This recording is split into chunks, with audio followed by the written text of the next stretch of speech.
So hello and welcome to this presentation today, which is by myself, Sigrid. Let me introduce myself. I am a marketing and visibility strategist. I have been in marketing and I'm going to use my props today since the days we used scissors and glue for cut and paste. So I've got quite an extensive, long-standing experience in that field of marketing. It's taken me through a range of marketing agency work, having my own businesses in different industries I had no knowledge of, such as the diamond jewelry industry. I had a business there, office supplies, and I always used marketing to drive the businesses forward and do the next thing. I am now here as the Global Virtual Expo curator, and the exciting thing here for me is that I absolutely love bringing together people from across the world and sharing and connecting in the Global Virtual Expo. And we have so many opportunities, firstly, to connect in this way, to connect digitally, to connect across the world, to bring people from all backgrounds, cultures, and understandings together. And we have the technology to do that. And one of those technologies, of course, is AI, artificial intelligence. Now, there's so much being said about it. It's all over out in social media and media, of course, but the finer details are not yet understood also because it constantly evolves. It's not a static, this is the box and that's what it is. It is not. AI is constantly in motion, evolving, and we are evolving our knowledge with it. So I want to share with you in my presentation today how I am using it, what I know about it so far, and how I do guide people who come to me for working with me, who come to my expos and want to have a bit of support, that I offer that guidance to teach you a bit more about AI, but not just AI, but the idea of what you need to do in your own business to bring your message out into the world in a way that it stands strong and firmly and does say and reaches the people that you want to reach with your message. And that is where AI is a really powerful tool that we can use. So I'm going to make this a little bit interactive. I will ask some questions as we go. Let me get started by giving you the information about AI and the particular part that I want to talk about today. And that is ChatGPT, which I'm sure we all have heard of and sort of was the first really big into the market, making itself known. First of all, no charge to sign up, which made it really easy, no barriers there to jump into it. Of course, you can do the paid version, which gives you more detail, more time to use it, and all the latest and new features that it develops straight up in the paid version, but you can use it on the free version for sure and get still a lot of back from it. Look at it as your team member, the person that works for you in exactly the way you would like it to work. Now, here's something to know. I have worked with business owners over time in my various marketing agency and consulting roles. And often the smaller business owners, those that have only, let's say, up about 10, 15 staff, those types of business owners, their biggest issue is they expect their team, their workers, their staff to get given a task and they just do it. Loads of people have that same expectation of ChatGPT or AI. I want this post written. Maybe they add to it 200 words or 300 words. And then they're not quite sure with the output what that really says and whether that resonates. Well, just like having a person, a staff member that you work with, ChatGPT needs you to guide it, to give you what you really are looking for. So before you start asking for ideas or giving you something, tell it exactly who it, ChatGPT, should be. So I say to mine, act as my executive marketing manager. That is the role I give my ChatGPT most of the time. And then I tell it who we are creating something for. Who is that audience? When you have that as a context, then you can really start getting more and more and drill it into the outcomes that you're looking for. So if I ask it act as my executive marketing manager, I have established with my ChatGPT that we're looking for a particular target audience. And if you are not clear at this point in time who your target audience is, then that would probably be the very first step for you to explore. Who do you really want to work with, or who is your service or your offers? Who are they most designed for? Now, sometimes when we're in business, when people go into business, they just pick an audience, they just pick a target market they want to work with, and they're not looking at it in more detail. But here's the key to having the right target audience for you, and that is the offer that you have. Who needs to, or in what position needs to be, the audience needs to be in. If I offer, for example, book writing services, which I have done, which I still do, a book writing coach, then specifically, I'm looking for those in business and for those in business who are established in business. If you are brand new in your business and you want to write a book, you haven't got any experience yet with the products or services that you offer, then writing a book in the way I support authors with won't give you the best results, because from my experience, I have done that. Those types of authors, those types of people wanting to write a book who have not been or are not established in their business yet, switch and swap and decide to go into a different direction halfway through designing the book outline, the mapping out what is to go into the book. And then they have to start all over again. So that is not the best target audience for me. Look for the people that have already got in place what you support them with. Instead of randomly saying, I want to work with these people, or those are a great target audience. And deciding who the best target audience for you is, ChatGPT AI can certainly help you with by you keeping asking question after question. How does this apply? What are they looking for? So what are the demographics? What are the psychographics? And really asking it more and more questions for you to drill out what this target audience looks like. And once you have that established, then of course you can go and start each of your inquiries with it to help you by telling it, this is who I want you, ChatGPT, to act as, and this is who we want to target. So I'm just going to give you a little example here, a general example.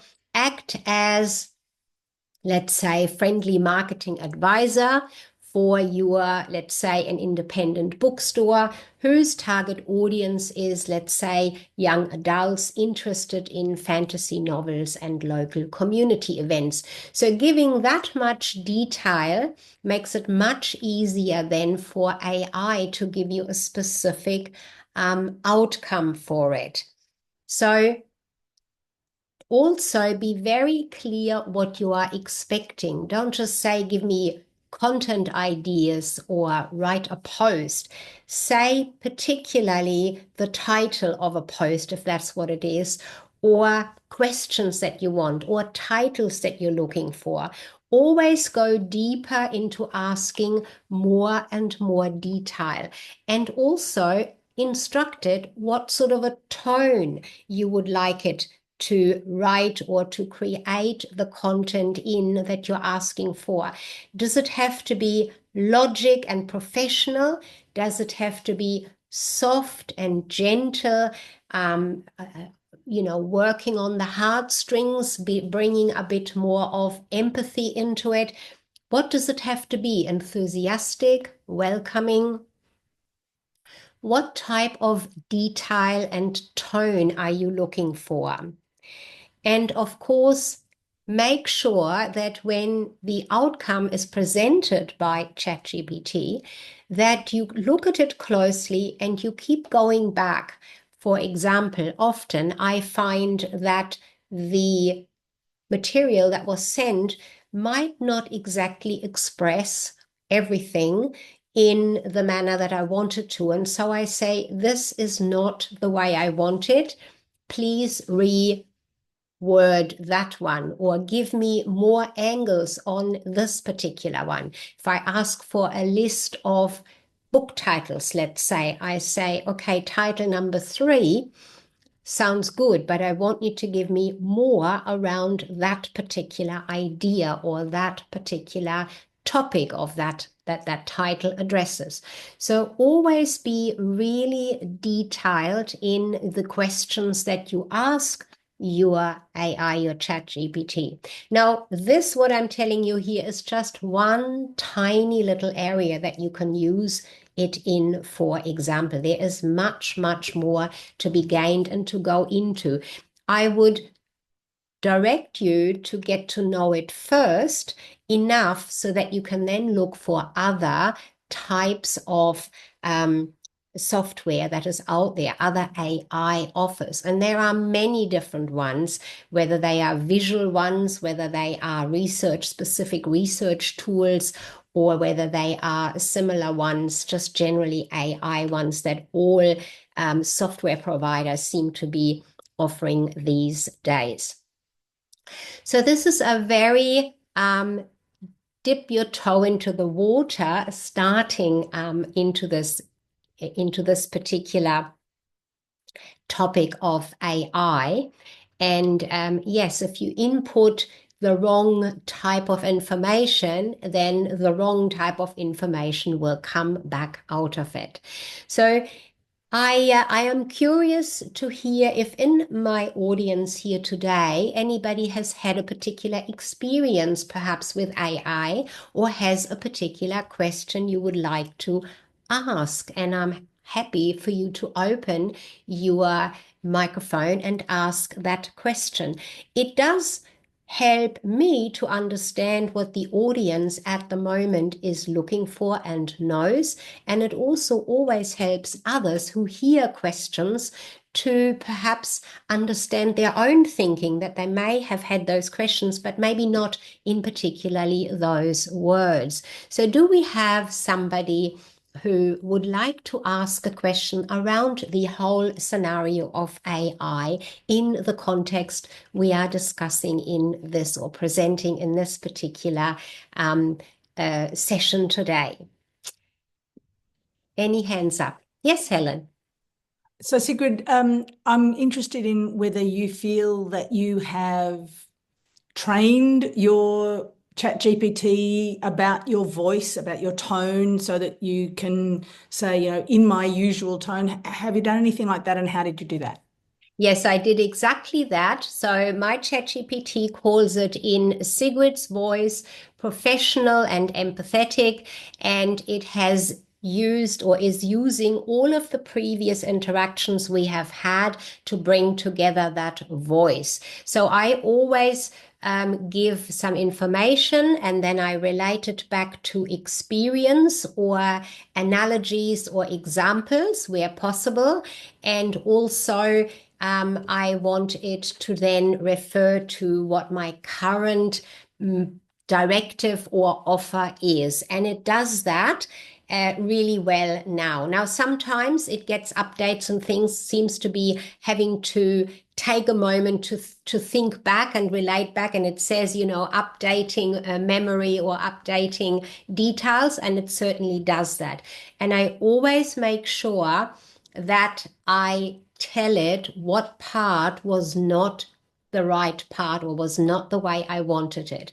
Now, it does take however long you interact with it for it to come to that part for you. But yes, I have trained it, and simply by interacting with it more than once and in a period of time. So don't just go once and then go back 3 days later. It is best to do that sort of in a streamed one after the other type of session. Does that help? Excellent. And I think, Joanne, you had your hand up. Thank you, Sigrid. Yeah, I'm an avid user of ChatGPT and other platforms. And I love the fact that you speak about how, to use your tone, the language, the things that are important to you. So one of the little things that I did to keep myself on top of it was I created a document that had all those elements in it. So every now and then, just as a reminder, I will say, refer to this document, which is the tone of Joanne and who my target audience is. And it just makes sure that that memory retains. And mine is not, obviously not Sigrid.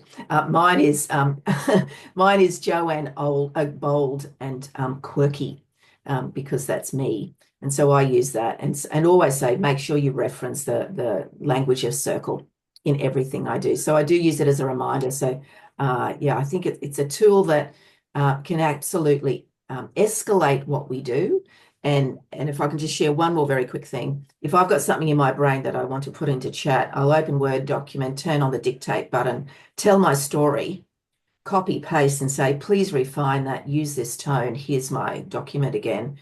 And I then find I'm getting consistently me. It works.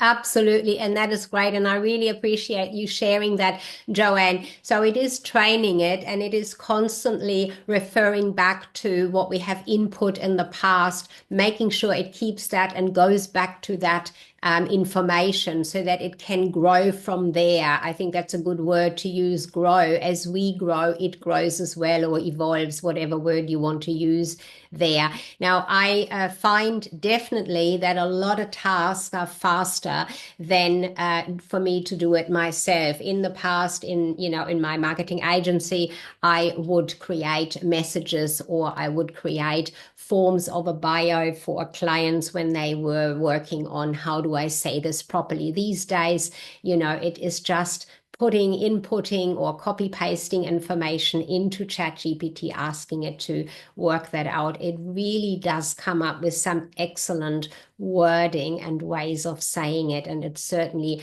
gives us our tone back or our voice back, provided we have input that. Thanks, Joanne. And we have another question. Nancy, go ahead.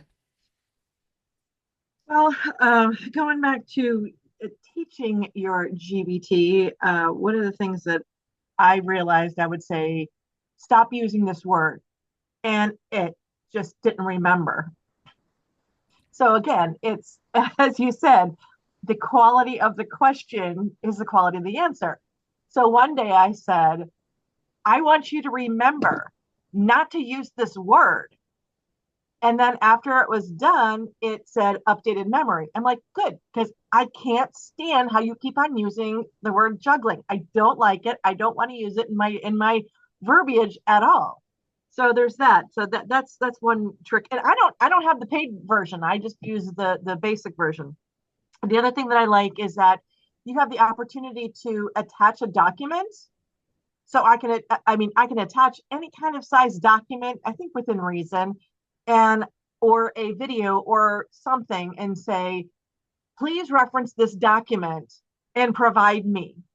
So not necessarily synopsis, but instead of writing out all of these words, I might have a 20-page document to say, hey, I need to just get a good quality paragraph that reflects what my tone of voice was or whatever in that. So it is nice that you can now attach things for it to reference back to. So I like that. Absolutely. Thanks for that, Joanne. That is really a valuable component of it. And I think, as we've said a few times already, it is about that interaction. Like if you really see it as a team member, somebody you're working with. I mean, I'm always courteous and friendly to it. I use, thank you and pleases, although they say that actually using those creates more work for the behind the scenes transactions and actions that are happening than is necessary. You can be very direct and just act as this and do that and just keep going. But look, that's just what I do because I see it as this extra person and keep training it. And yes, don't use this, never use this. There are certain things I'm not happy either that it uses, obviously, from others that were training it in that way. So great information. Thanks, Nancy, there as well. And Joanne, we've got a question or some comments. Oh, sorry. I just popped in my head in Nancy referencing they can upload documents. This is for anybody who wants to be a thought leader in the industry they're in. If there's some sort of research paper, like there was a recent document published in last week or so by the Australian government about the health of small business. And so I grabbed that document, popped it into chat and said, knowing what you know about me and what I do, how does my solution fill that problem that's been raised in this research paper? And then you can have chat to go down this whole rabbit hole, create me a newsletter, create me a blog, create me some social that I can reference this. So you're coming across as a thought leader. Well, some of these documents are incredibly long and complex and all those sort of things. And do we have the time to read them all? But it can really step you up as a thought leader in your area of expertise. So it works a treat. Absolutely. That's great information. Thanks so much for sharing that, Joanne. So it is obviously that in this particular group, quite a few of us here are using it, and we do have some good idea and good tips how to use it. And I think everybody will come to that at some point in time. So it is such a really fast worker, for a better word of it, and we can rely on it. I do want to mention, before I let Connie have her question or comment, I just want to mention in the area of authorship, I have, of course, come across a lot of people saying, oh, I just write my book, using ChatGPT. And yes, okay, so that is an area to be very aware of. Yes, a lot of authors in the past and now have used ghostwriting. They have used ghostwriters to write their book for them. Now, is it any different with ChatGPT? It depends on how you use it, is what I would say there. Now, if you completely let it go wild and just write about the topic you wanted to, it's never going to be in your voice or your voice and your wisdom. So it's the expertise and the knowledge is one thing, but your own experience, your wisdom experience in your lifetime, that is very different. And so I would I would say always use it in a way like we've already discussed so far, making sure that it is in your voice and not just writes the topic about the topic in any which way. So that's as much towards that area. And certainly, ghostwriter has their own voice. Ghost writers, generally speaking, of the past have always had to find their way into your voice. And I mean, ChatGPT can do that if you train it in that way. And of course, the whole question about IP and so on, I don't think that is really 100% clarified yet how that all works.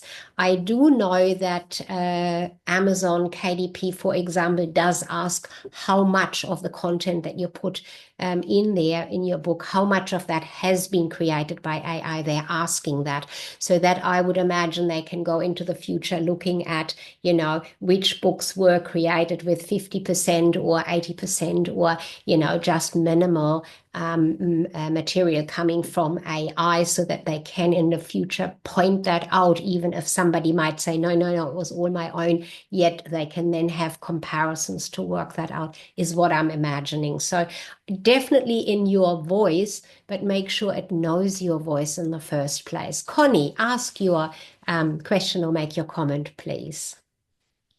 Well, I feel kind of silly actually because I'm not familiar with AI or Chat GPT. If that's why this session is so valuable to me because, oh my goodness, I never even thought that you could do things like a newsletter and have it write or even just give you titles and headings.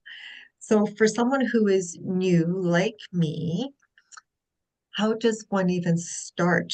Because that's the thing that has held me back. I don't know what it's capable of doing. Do I ask it that? And how do I begin with it? What would be a good starting point for someone who has never explored this option? First of all, just simply register or sign up to it, ChatGPT, Google it, and I'm sure it will come up. And you just register it and start by simply asking it some questions. So, for example, let's go back to your wonderful talk today. You were talking about the sensory areas, sight, sound, touch, taste, smell, perhaps input that how that is important to your work, and you would like it to give you in a joyful way or in a joyful sounding way some little paragraph information on each of those sensory areas and see what comes out of it. And then you start going deeper into each one of it. So don't give it too much at the start. Go into it bit by bit and deeper, asking more questions, revising it, saying, okay, that is not how I look at it. My voice, whether you call it Connie's voice, whether you call it a voice, or whether you give it a completely different name is entirely up to you. And then train it in that way and see how it works. And, the same in the area of working out who particularly you work with best or you would like to work with best. Go into a question again scenario with it until you discover the output that it gives you is exactly sounds just like you or is exactly what you're looking for. Maybe like with me being my first language is German, so English is always my second language. The way I use English is firstly because it's second language, but secondly I use it in a marketing fashion, which means I don't use the correct English grammar on purpose. Yes, people might think, oh yeah, but that's not her first language, that's why she's saying it in a different way. No, not necessarily. Through the whole world of marketing, the eyes of marketing, you do say things differently, and you all know that media headlines are in a certain way to catch attention. And so sometimes I speak that way. I have things written that way. So it's not correct English grammar, even in writing a book. I always say, make it in your voice. And exactly in this fashion, in this way, use your Chat GPT. And with the wonderful vision that you have, Connie, I could really see you say, okay, ChatGPT is my I don't know, my beauty or my joy or whatever you want to call it person. Uh, uh, and then you address it as that each time. You tell it that that is what you address it and really role play into it and really have fun with it. And as you're having that fun, you will discover just what this little thing, or whatever you want to call it, what that really can do and how wonderful it can give you information back and making writing things fast, really fast, and still sticking to your personal way of speaking and wanting to say things. So just go into it. There's nothing to be fearful about it. And you can look out for, there's a lot out, of course, in media and social media about it. Have a look out there. But I think the best thing is to explore it in your own way, Put your own you into it. And I'd be really looking forward to what you're Oh my getting. goodness, Yeah.